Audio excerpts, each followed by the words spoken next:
This is the Wheel of Time Spoilers podcast. Your hosts are Seth Jacobson and Patrick Heiler. Hi, I'm Seth. And I'm Patrick. We actually sat down here today to talk about Chapter 29 of The Shadow Rising, Homecoming, and our symbol is the Dragon Fang. Haven't seen that one in a while, huh? Well, the Congers do like to scroll it on people's doors, inspired by the Whitecloaks. Yeah, it's usually centered around male channelers. But I think in this case, it's just the Dragon Fang that's been being scrawled on people's doors by the Coplans and the Congers. Assholes. The journey into the Westwood, that had taken him perhaps half a dozen strides or so in the wolf dream, out of the mountains and across the sandhills, lasted 3 long days on horses. The Aiel had no trouble keeping up afoot, but then the animals themselves could not manage much speed with the land mostly up and down as it was. Perrin's wounds itched fiercely, healing. Thale's ointment seemed to be working. It was a quiet journey by and large, broken more often by the bark of a hunting fox or the echoing cry of a hawk than by anyone speaking. At least they saw no more ravens. More than once, he thought Faile was about to bring her mare over close to him, about to say something, but each time she restrained herself. He was glad of it. He wanted to talk to her more than anything, but what if he found himself making up with her? He berated himself for wanting to. She had tricked Loyal, tricked him. She was going to make everything worse and make it harder. He wished he could kiss her again. He wished she would decide she had her fill of him and go. Why did she have to be so stubborn? She and the 2 Aiel women kept to themselves, Bane and Chiad striding along on either side of Swallow when one or the other was not ranging ahead. Sometimes the 3 of them murmured softly among themselves, after which they avoided looking at him so pointedly that they might as well have thrown rocks. Loyal rode with them at Perrin's request, though the situation obviously upset him to no end. Loyal's ears twitched as if he wished he had never heard of humans. Gaul seemed to find the entire thing vastly amusing. Whenever Perrin looked at him, he wore an inward grin. For himself, Perrin traveled wrapped in worry and kept his strung bow across the tall pommel of his saddle.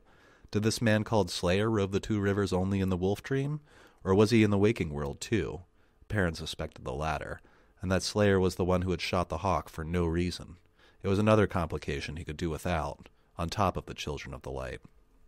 So just a short list of issues that he has to deal with, including Slayer, Fane, Trollocs. Yeah, he's got things to do before he lets himself get hanged. Girl problems. Yeah, well, don't we all? Aiel problems. And in the next paragraph, there's like a long list of Perrin's family members as he like slowly recites them in his mind.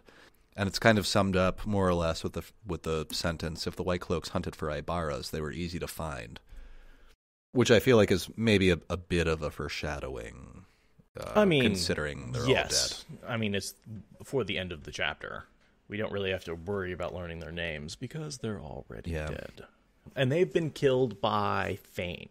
So we have a couple of suspects, the Whitecloaks, Fane, and the Trollocs. And the folks in 2 Rivers think that it was the Trollocs, but we later find out that Fane was the one who hunted them down and killed them.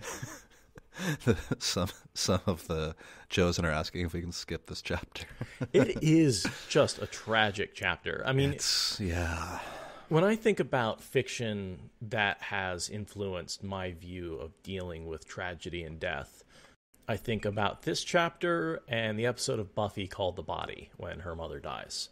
If you haven't seen it, go watch it. It's a masterpiece. But they're both just, I feel them on a very similar emotional level, which is like, this is how I feel when I hear about the death of someone I love. And it's an empty, hollow feeling.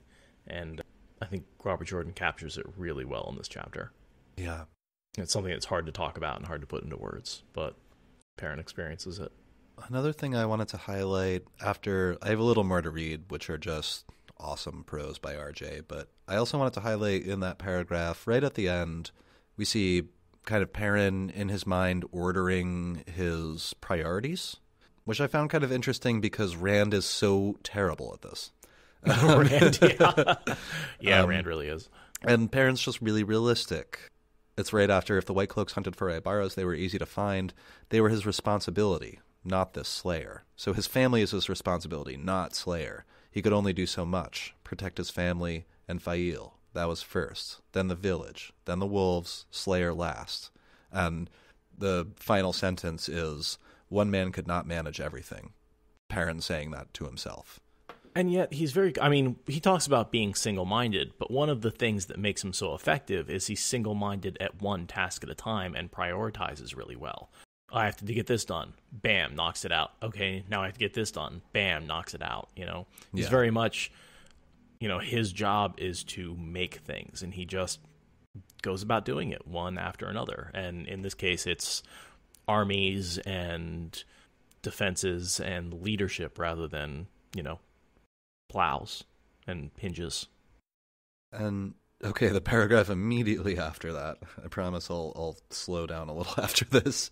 Paragraph immediately after that, I wanted to read because it just really spoke to me personally, and it made me think about RJ a little bit and how I have always felt like the Two Rivers is like probably where RJ grew up, and it's similar in its climate and crops and things, but also just about coming home and how it feels, but also smells, and it's interesting and it's pretty. And I think the smell might be part of why this has such an emotional impact, is like you really expect this sort of, it's called homecoming, and you're expecting like coming home and hugging the family, and a very like Lord of the Rings, end of the 3 movies, like goes on way too long. Everybody loves each other, and, you're just like, all right, let's go. And then there's this just horrific, like, you're too late twist at the end. Yeah. Going home isn't always a happy thing. No, it's really not. I'll go through this. I'll read this part that spoke to me. Also, the sounds. This happened to me when I went to visit my mom a little while back, and I was just, like, standing outside, probably smoking a cigarette or something, and I heard a bird song that I hadn't heard in like 6, 7, like maybe longer years. Right. And it immediately, like, it brought me right back to my childhood. This particular bird that lives in that region. I don't even know what it is, but that sound and the smell, and it was like right after it had rained, and it just like, all rushes back. Anyway, it's just a paragraph. But I think that's important, that this chapter is really heavy on the sensory input to make you feel the emotional impact of and really identify with Perrin. And this, because it is such an emotionally impactful chapter, all of this stuff leading up to the final reveal is really getting you to just like try and sympathize with Perrin more than anything else, and really sort of identify with him on a very visceral level. Petrichor is the rain after, the smell of rain after it's been dry for a while, and that smell that's very nostalgic. The westwood grew on stony soil, broken by bramble-covered outcrops, a hard, thickly treed land with few farms or paths. He had wandered these heavy woods as a boy, alone or with Rand and Matt, hunting with bow or sling, setting snares for rabbits, or simply roaming for the sake of roaming. Bushy-tailed squirrels chittering in the trees, speckled thrushes warbling on branches imitated by black-winged mockers, blue-backed quail bursting up out of the brush in front of the travelers, all spoke to him of home. The very smell of the dirt the horses' hooves turned up was a recognition. That's it. That's what I just went on for like 4 times longer than that paragraph. But just every line of that was like, I relate to every single part of this. For me, it was a bit of a revelation as well when I read this part of the book, because at the time, most fantasy novels, you left home and you never came back. That was just like where the author started the story. There was no return. There was no, uniting and evolution of your home. It was always, that's the place you come back to once you've gone off, and where in the next book we can generate another set of characters who haven't, evolved at all. If there is a return, it's a victorious return. Not by the way, everyone you knew growing up is dead. More or less is what happens. And then taking that and creating the whole, the Lord of the Two Rivers and becoming king. Shortly after that line, they start coming down out of the mountains, so they're heading from oh gosh, I forgot which direction, but so the from Ibarra's... the westwood, which I want to say would be in the west. That would make sense. Yeah. The Ibarra's farm is on the opposite side of Emonds Field. So they're coming down out of the mountains, and the Althor farm was right at the edge, like at the foot of the mount, or not the foot of the mountains, but at the edge of civilization is maybe a better way to say it. The severe western edge of the territory where anyone lives. So it's one of the first things Perrin runs into is the Althor farm, which is ashes. Right. Right, and to get to his farm, he'd have to pass through Emonds Field. Right. And so, but instead of, after getting out of the gateway, he didn't head directly to Emonds Field. He actually did angle slightly off, more northward, so that he could get to the Althor farm. Right, it says he could have headed straight for Emonds Field, but instead he angled more northward through the forest. Oh, yeah. He doesn't mention why. To get to the Althor farm. As I was doing my reading, I was like, why would he go northward? And then the next paragraph is... Gotcha. The farm Perrin sought lay not far from the road. So he sought out the Althor farm just to see what it was like. Perhaps, I mean, if it was fine and Tam was still living there, Tam would be a good source of information. Yeah. Only the stone-walled sheep pen still stood, railed gate open and hanging by one hinge. The soot-blackened chimney cast a slanting shadow across the tumbled, burned beams of the farmhouse. The barn and the tabak-curing shed were ashes. Yeah. Burned by Whitecloaks, led by Fane. And we find later that... Once again, the Althor farm gets attacked, and the 5 attackers die immediately. And then Tam disappears into the forest. Once again. Mega badass. Don't mess with Tam. Just don't. I think that's really what it boils down to. He's like, well, I've got a small army to deal with, so I'll just go get Matt's dad. You take the 1,000 on the left, I'll take the 1,000 on the right. With our dad powers combined. Wow, what was Swan's comment about them when they showed up at the White Tower? They were like, hey, where's our kids? Oh, I think something about, like, stubborn something. Like, Two Rivers folk, I would assume. It was some subtle head nod that Swan gave them. Like, I didn't know if I would actually be able to get them to leave. You know, Tam is a bit of a special character in terms of the Wheel of Time because of Robert Jordan's initial idea that the main character was going to be a soldier returning from the Aiel War. And so I often think of Tam as like, he's not the main character, but he has some of the aspects of the main character, some of the background, some of the depth, and some of the badassery that the hero might have. He's like the hero dad. He is the hero dad. Yeah. Dad powers and hero powers combined. And then, I mean, obviously all the stuff that goes into Rand's raising and how the victory has a lot to do with the fact that he was raised by, someone of Two Rivers blood with the stubbornness and the basically having a good heart and having a chance to have another childhood and a better childhood. Yeah. Leia Roof Mistress says Rand idolized him, and my only thought was, what a great man to idolize. There's a lot worse out there, that's for damn sure. Yeah. I would love to see, like, the Tam prequel. Tam leaving the Two Rivers. Yeah, and his life and experience in the Illianer army as one of the defenders. That would be really cool. How did he get the sword? Who did he kill? Or, I forget what they're called. Or, the Illian Companions, I think, is like their elite force. Was it Companions or Defenders? Companions, okay. I think Companions, because Defenders of the Stone, right? Right. I think Perrin gets his protectors of the Two Rivers end up calling themselves Companions because of the stories told by Tam about being a companion in the army. Awesome. Gear Tendencies is asking, can Ta'Veren twisting happen before the Ta'Veren is born? Yeah. Pretty much all of the Third Age is set up by Rand's Ta'Veren twisting. I mean, is Tam finding Rand's fault? I mean, we have gone down this hole before where you can go, like, if you're looking at causality, I mean, it goes all the way back to creating the Dragon Mount, right? Like, was Rand's Ta'Veren twisting what caused LTT to create Dragon Mount so he could be born on it, right? Like, well, but they're the same person, so it's his own Ta'Veren twist. At this point, we're just falling into... Yeah. At this point, you're more talking about the pattern shaping events, not necessarily for a specific person, but for an end event. And so the entire pattern shapes around the dragon, and that can go back through history. But, I always think of it, I think it's almost a little bit backwards. It's not so much that the dragon and Ta'Veren twist the pattern as the pattern has a seam in it, right? I kind of think of it as like if you've got two pieces of cloth coming together at different angles, you're inevitably going to end up with one stronger stitch down the middle, and that's what your Taviran is. It's an inevitable result of having a pattern being woven. It's almost like if you want to go into the Matrix, right? That like they create a perfectly balanced system, but then there's always this slight unbalance of choice, and that becomes embodied in this one person, because you can't have a perfect balance with free will. I'm going to move out of that paradox.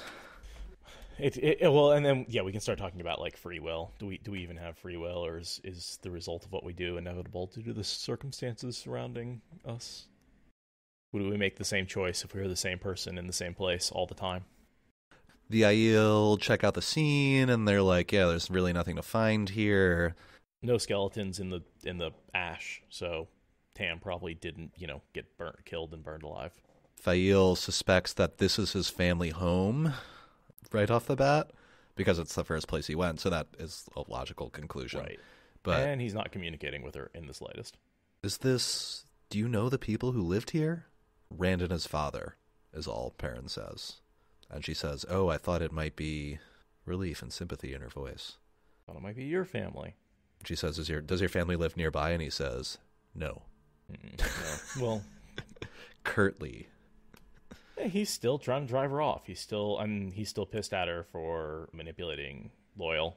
It is kind of obnoxious. It is. And the end of this, they get past that, right? The events that happen and the lying and the deception that's going on all falls apart. And they are able to really move past that. There's still some communication issues in terms of relationship, but they're no longer just trying to piss each other off. This is really the chapter where I think they come together and evolve to the next level of relationship, from flirting and caring for each other, but not really being dependent on each other. Perrin tells Gaul they should probably camp somewhere nearby tonight, and they can get to Emonds Field in the morning, and there they'll know what's going on, essentially. Oh, quick question. Gaul's scouting the Althor farm, and he says, "Whoever did this is long gone. They killed some of the sheep and scattered the rest. Someone came later to gather the flock and drive it off north. 2 men, I think, but the tracks are 2. 2 men. 2 men. On foot. Which I have to assume is Tam and Abel. Yeah. Coming back to get the sheep. I've always missed that before. I thought the sheep were just, driven off or something. But, yeah, they must have come back to get them. Later, Master Alvir even tells us, not the whole story, but essentially that an attack was led against the Althor farm, and Tam shoots a bunch of Whitecloaks while simultaneously disappearing into the forest and heads straight to the Cauthon farm and is able to warn Abel and get him out of there before anything happens. So by the time an attack comes to the Cauthon farm, he's gone. And so I would suspect that they go out into the forest, camp a night, come back, gather up the sheep because, they're food. Depends. They probably waited for the Whitecloaks or, Fane's Whitecloaks to get out of there before they went in. I don't know how long they would have spent. You gotta wait for the ashes to cool, all that kind of stuff. Matt's sisters were captured? Is that right? Yes. There's a list later of all the people, but... Yeah, basically all of Matt's family except for Abel and all the Luhans. Yeah. Which, how did they take Mistress Luhan with that cast iron pan? They must have been super powerful to taking her unsurprised, separated her from the pan. Organized. Takes 4 dudes at once. 1 for each limb. Totally. And probably someone to hold her head. Aradia says maybe they snuck up on her when she wasn't in the kitchen. Yeah, that probably. Just away from explanation. Away from her secret weapon. It's like when Rand is in the stone and Lanfear's like, "Dude, you left Kalendor behind," and he runs back. And they said the same thing to Mistress Luhan. You left your cast iron behind. And she's like, "Oh no!" With great power comes great responsibility. Discord is suggesting that they just went to the Luhan house and threatened to hurt people if they didn't go quietly. I like this quote from Gaul. "If a maiden loves you, you cannot escape her, however hard you run." as he deals with his own issues with the two women. Yeah, and Perrin responds, "Let me worry about Fail."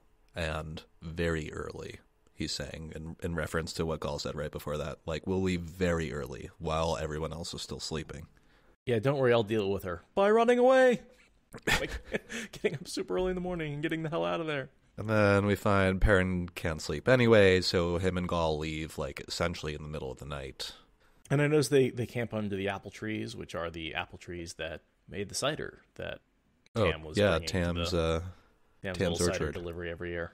We were discussing that, and we were like, I wonder if he's got his own apples, or if he gets them from somebody else, or everybody grows their own, and this is confirmation that he actually does have his own apples. Yeah. Random thought going back to, like, chapter 1, episode 1, when we were having that discussion. We did talk about that. Seems like he mostly makes booze with it, which is sensible if you want to make a profit. Well, and that's the reality of most apple trees, like, especially before you had grafting. If you grow apples from seeds, most likely you're going to get crab apples. Like, you're not going to get food apples. Those are a relatively recent thing. Most apples before, I don't know, the last 50 years, or maybe even, I don't know how long it's been, but like Johnny Appleseed was a drug dealer, right?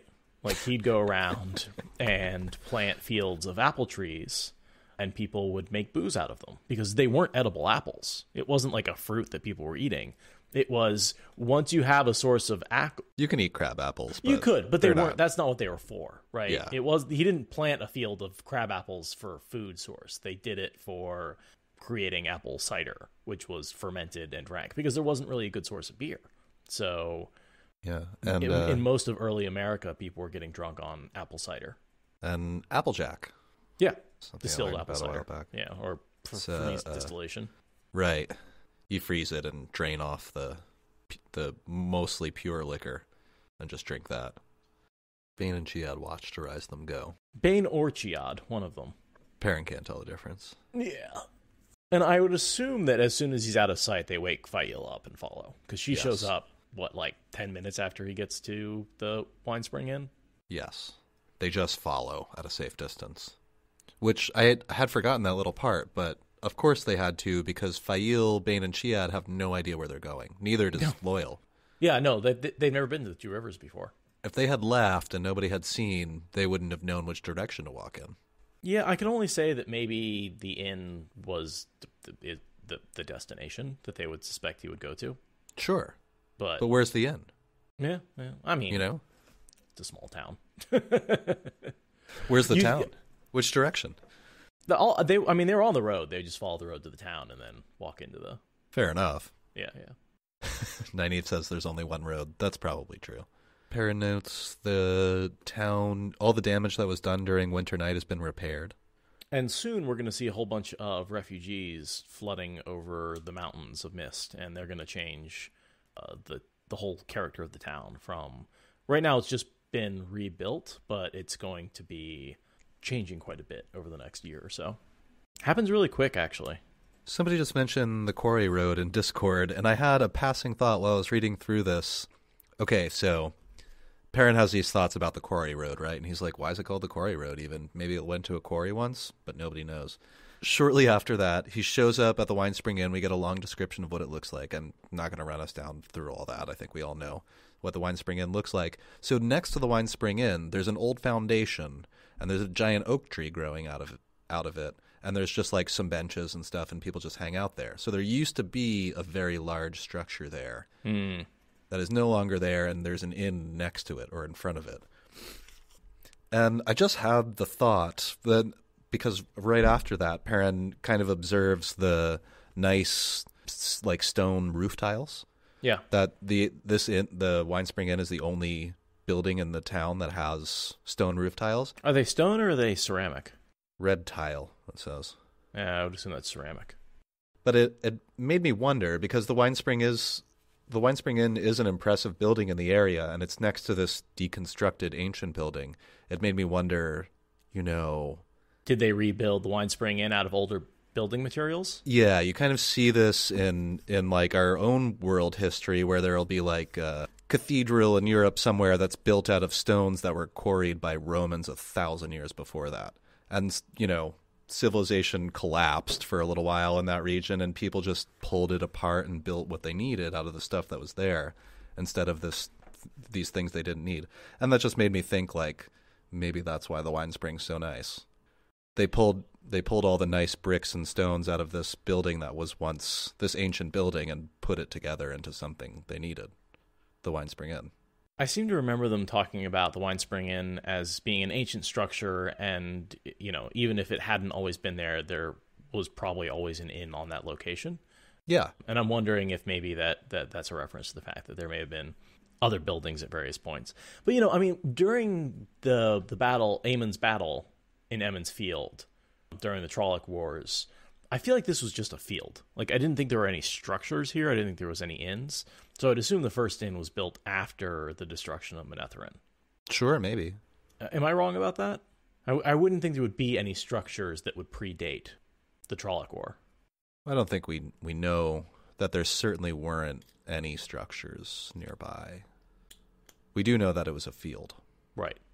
Yeah, that makes sense. This could have been, because this is where the Winespring sort of starts, so maybe there was a building on the location just because of the Winespring and transporting the stone, stuff like that. You take the stone down the quarry road to the Winespring Inn, and then you get it on the Winespring River, and you can transport it that way. Oh, and ship it downriver. Yeah, totally. That would so make sense. It would make sense that there's a structure at that location, whether it was an inn or not. Burned houses are rebuilt.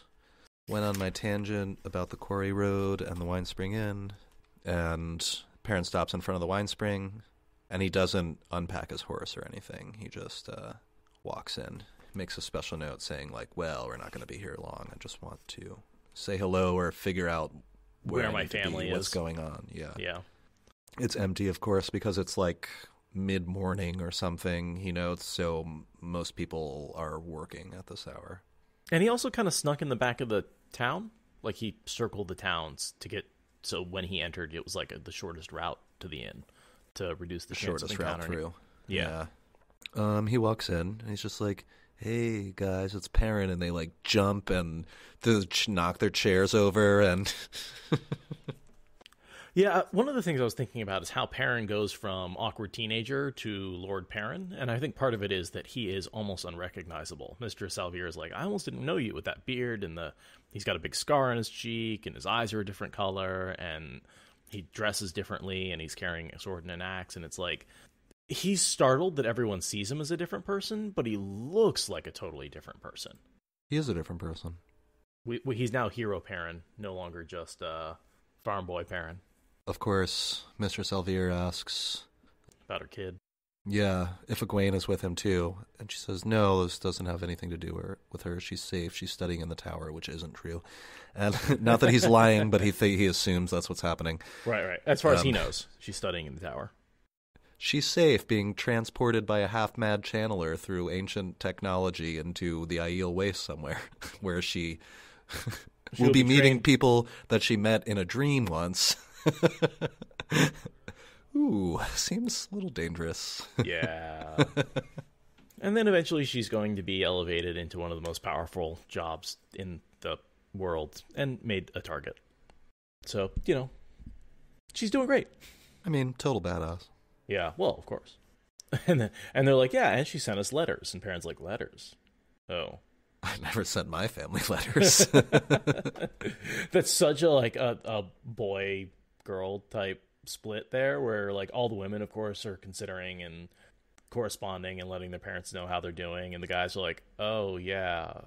I don't understand why that's important. That.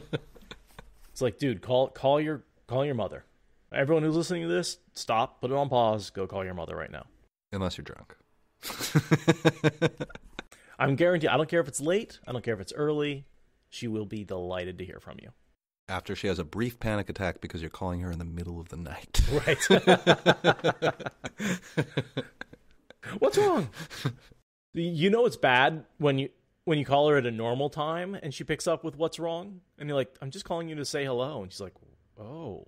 My mom knows better at this point, I think.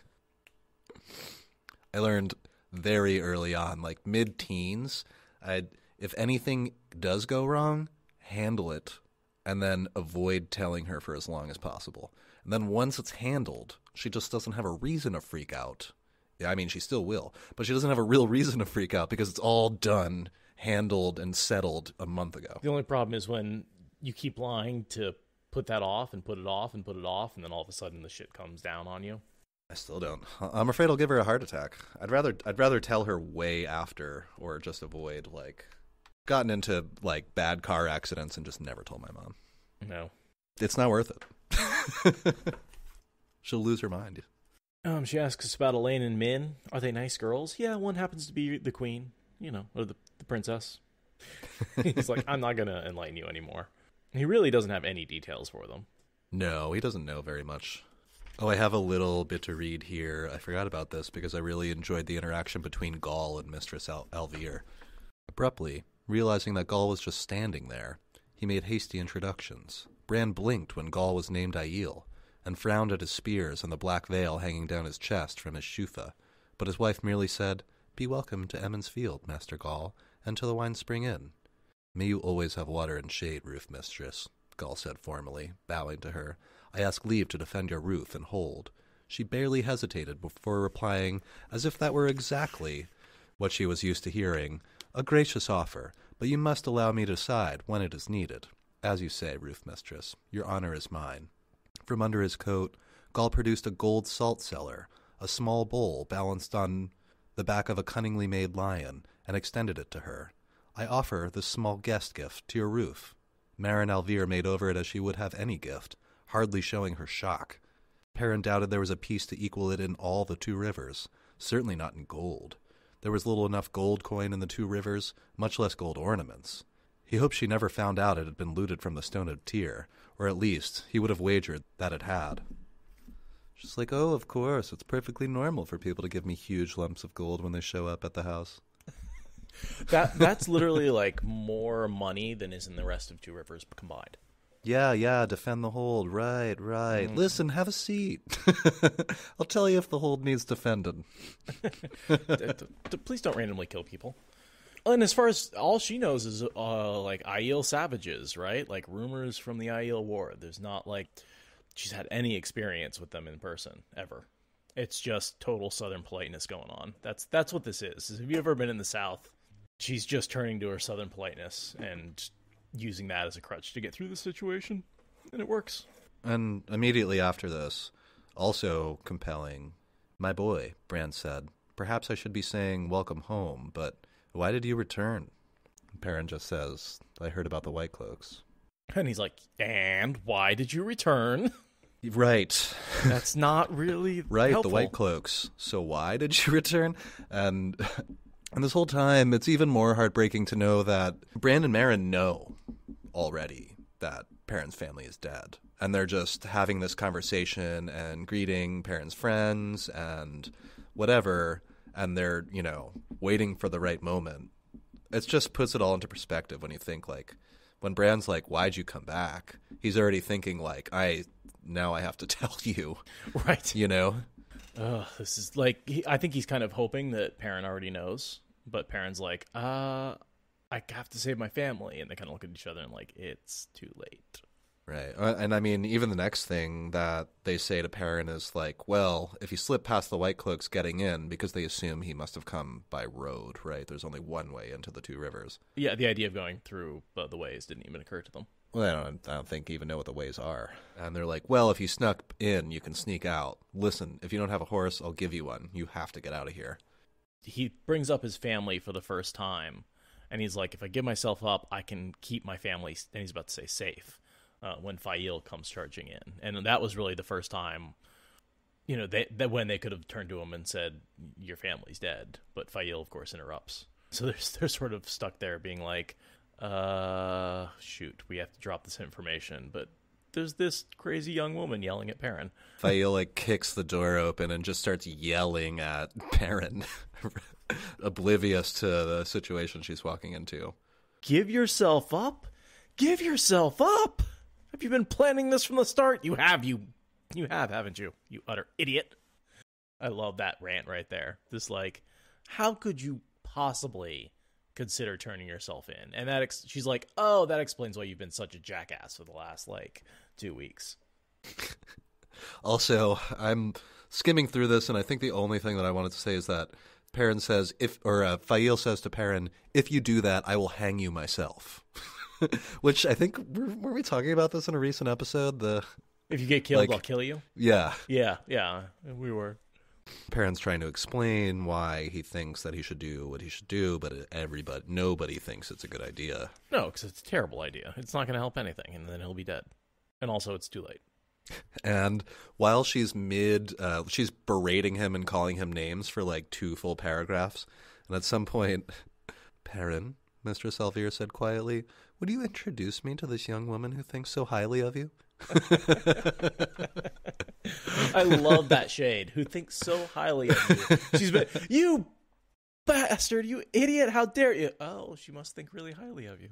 But she's right. She obviously, Fael thinks very highly of him, and that's why she doesn't want him to get himself killed, right? That's true. Calling him an idiot is that's an interesting relationship.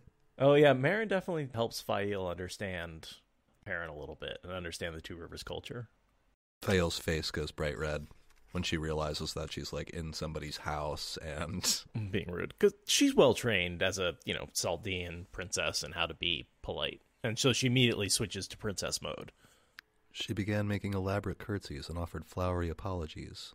Bane and Chia did as Gaul did, asking leave to defend Mistress Alvier's roof and giving her a small golden bowl, worked in leaves, and an ornate silver pepper mill, bigger than Perrin's 2 fists, topped by some fanciful creature, half horse, half fish.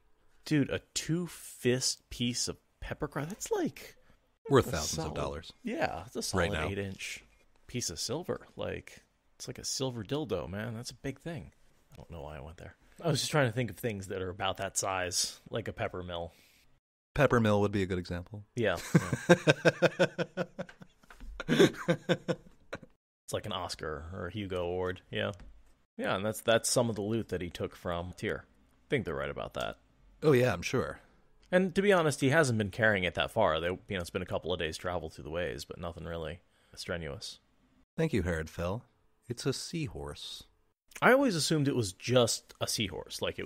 He says half fish, half horse, but he's just It could literally be a seahorse. A seahorse, and he just doesn't know what a seahorse is. I'm sure he doesn't. He's Perrin's only been near the ocean once. Yeah. And Tyr, we know, is, on the ocean, so they very much could know what seahorses actually are, real seahorses. I don't think he's ever sailed on it, been in it, or touched it. Not as far as I know. I mean, because certainly hasn't been far enough from the Two Rivers to get to the ocean. Crazy. Did he ever end up in Tyr? Well, he just came from Tyr. Yeah, he just came from Tyr. So, I mean, he's certainly seen it in Tyr. Seen it, maybe. Yeah. Yeah, seen it. He's been near it. But that's it. I'm just saying. He probably doesn't know anything about sea animals. Got to agree with you there.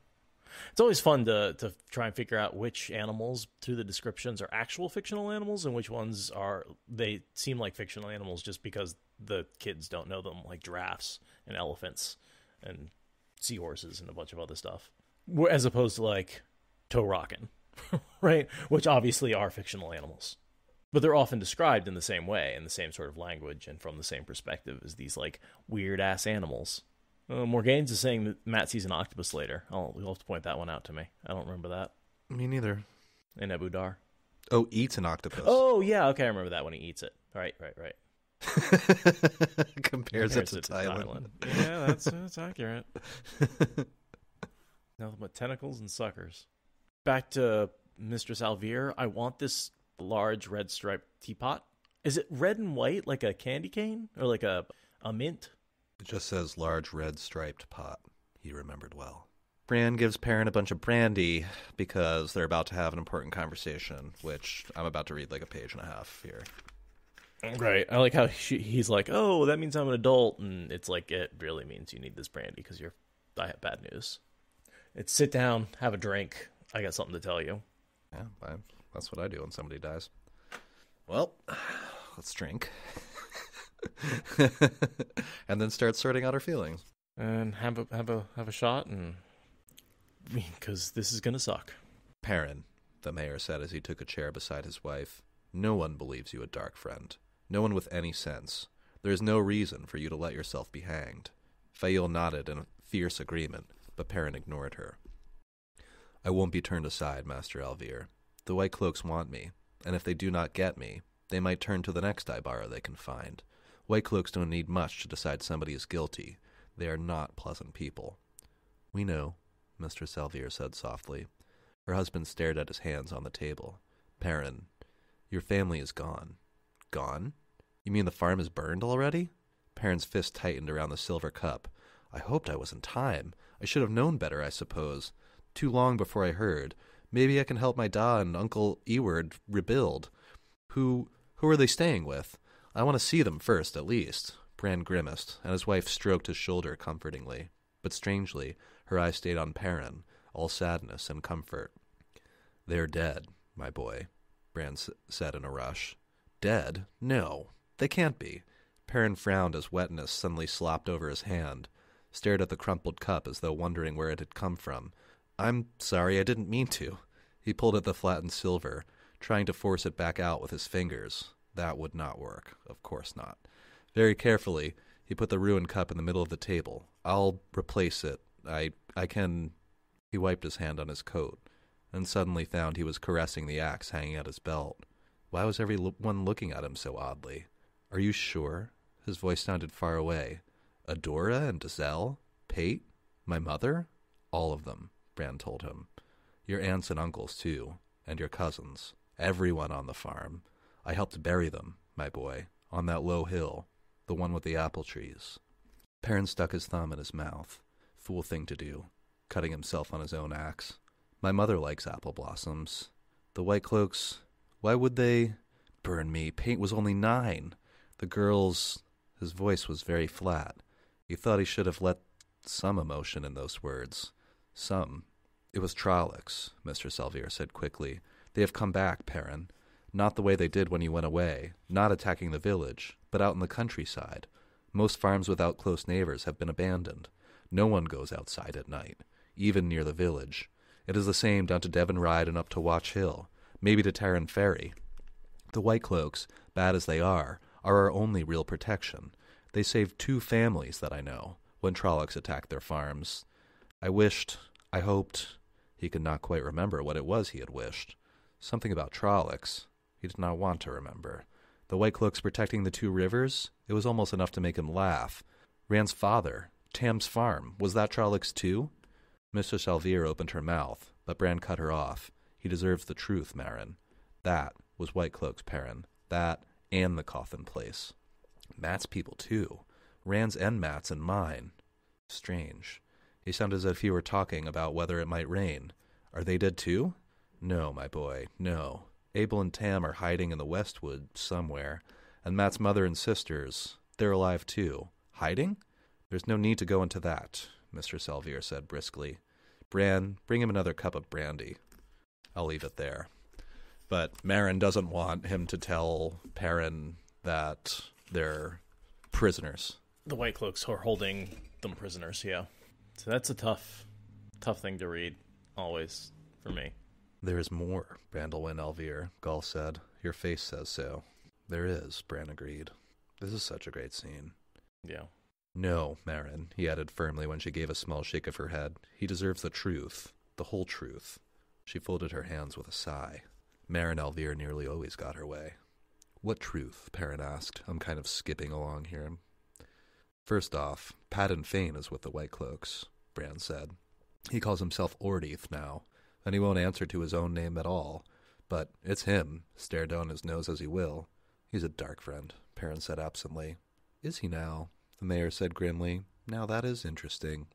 He has some authority with the Whitecloaks. The first we heard they were here was after they burned Tam's farm. That was Fane's work. He led the Whitecloaks that did it. Tam feathered 4 or 5 of them with arrows before he made it to the woods, and he reached the Cauthon farm in the nick of time to stop them from taking Abel." Good of Tam. He killed a couple of Whitecloaks with feathers, with arrows. You don't think about that much, but he killed 4 or 5 Whitecloaks with his bow and arrow. While escaping. Don't mess with Tam. Even if he doesn't have a sword on him, he's still a badass. But they arrested Natty and the girls, and Harold Luhan and Alsbet too. I think Fane might have hung them, except Lord Bornhold wouldn't allow it. Which is a bit of foreshadowing with Lord Bornhold being sort of the redemptive character of the Whitecloaks. He's the only one that really seems to have any moral compass at this point. And he's eventually able to kill Bayar in order to save Perrin, even though he's horrified at it. They may be wearing armor, but a Two Rivers bow goes right through armor. Long range, short range, doesn't really matter. That sucker's like...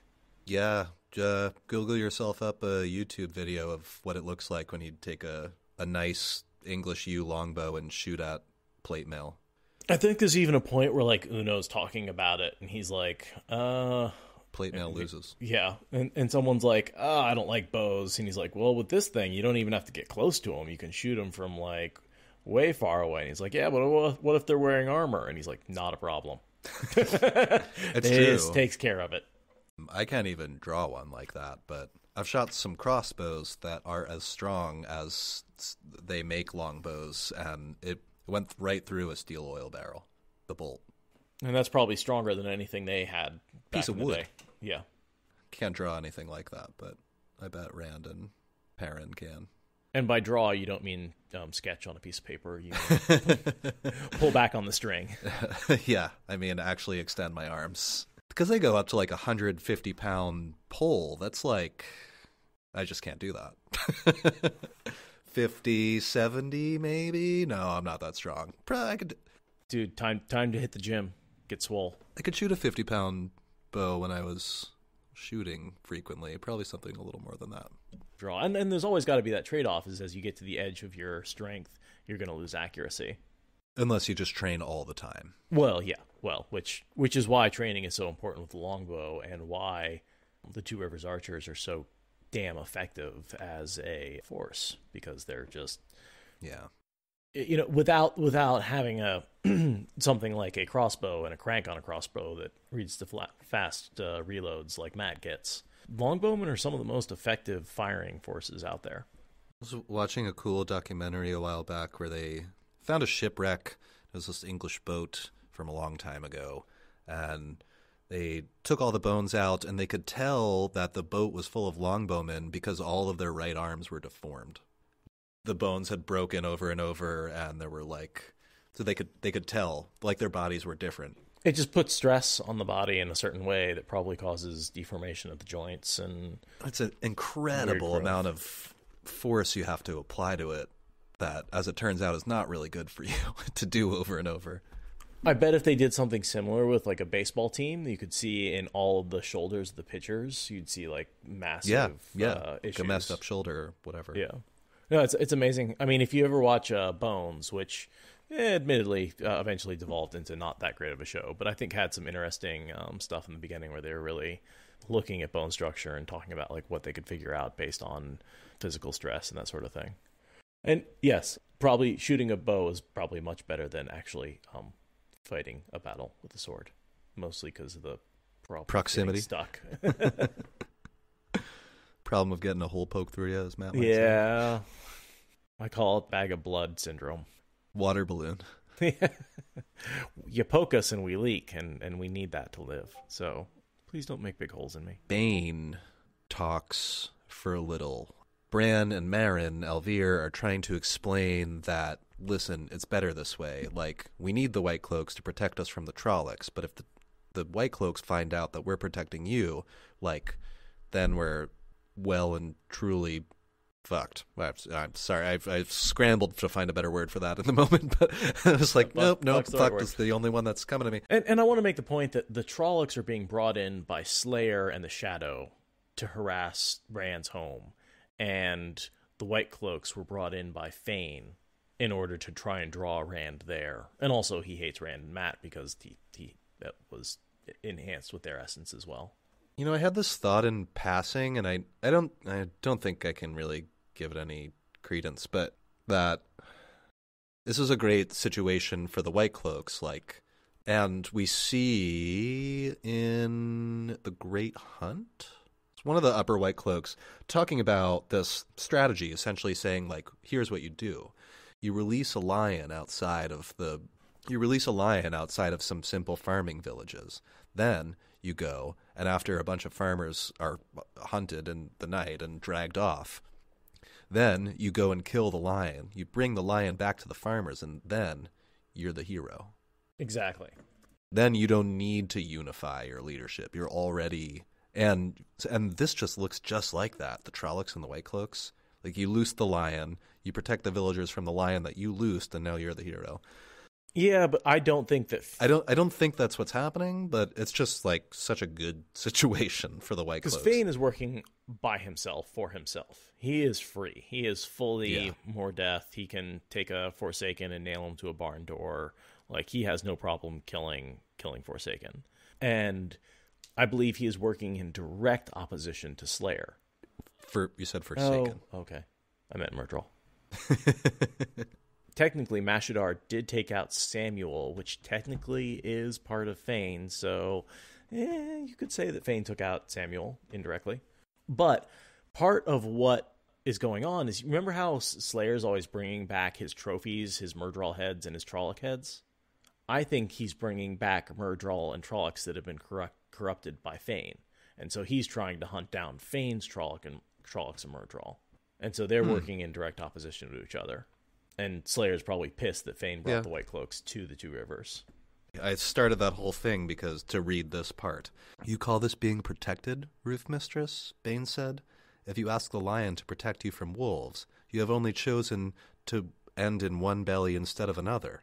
Can you not protect yourselves? Chiad added. I have seen Perrin fight, and Matt Cauthon, and Rand al'Thor. They are the same blood as you. Bran sighed heavily. We're farmers. Saying, no, we can't really defend ourselves. We don't have an army. Not so much. Teach it, what is it about? Shoot a Trolloc for a farmer and he lives a day. Teach a farmer to shoot a Trolloc and he can do it for the rest of his life. It works, actually. Pretty good. I actually came together in a way better than I thought it would when I started. Sometimes I start an analogy and I don't know where it's going to go. I just give it a shot. But yeah, I mean, there's that sort of attitude going on where the Whitecloaks have taken advantage of the Trolloc presence to basically run the place like a little fiefdom. Yeah. And Gaul's like, that's not a good idea. And as we see later, Perrin has a better idea. Once he gets over his shock, instead of staying spread out in all your various farms, you need to come together, protect yourself, and organize and fight. And I just have the readout, which is really sad, and have been dreading reading. All right, I'm doing it. Sorry, Leia, but I'm reading it. Hunters of the Horn, Trollocs, Whitecloaks. The Two Rivers hardly seemed the same place he had left. Thail is a hunter of the Horn, too. Do you know this Lord Luke, Thail? I have had enough, she announced. Perrin frowned as she stood and came around the table to him. Seizing his head, she pulled his face into her midriff. Your mother is dead, she said quietly. Your father is dead. Your sisters are dead. And your brother. Your family is dead, and you cannot change it. Certainly not by dying yourself. Let yourself grieve. Don't hold it inside where it can fester. He took her by the arms, meaning to move to her, but for some reason his hands tightened till that grip was the only thing holding him up. It was only then that he realized he was crying, sobbing into her dress like a baby. What must she think of him? He opened his mouth to tell her he was all right, to apologize for breaking down, but what came out was, I couldn't get here any faster. I couldn't... He gritted his teeth to shut himself off. I know, she murmured, stroking his hair for all the world as if he were a child. I know. He wanted to stop, but the more she whispered understanding, the more he wept, as though her hands soft on his head were smoothing the tears out of him. This is peak Perrin, right? This is really where Perrin becomes a lot of people's favorite character. And we have a big chunk of him here. We have probably 7 more chapters of Perrin. Should I steal that line from Felron and just shout it, and that can be how the episode ends? Straight face. I'm not crying, you're crying. Okay, that's it.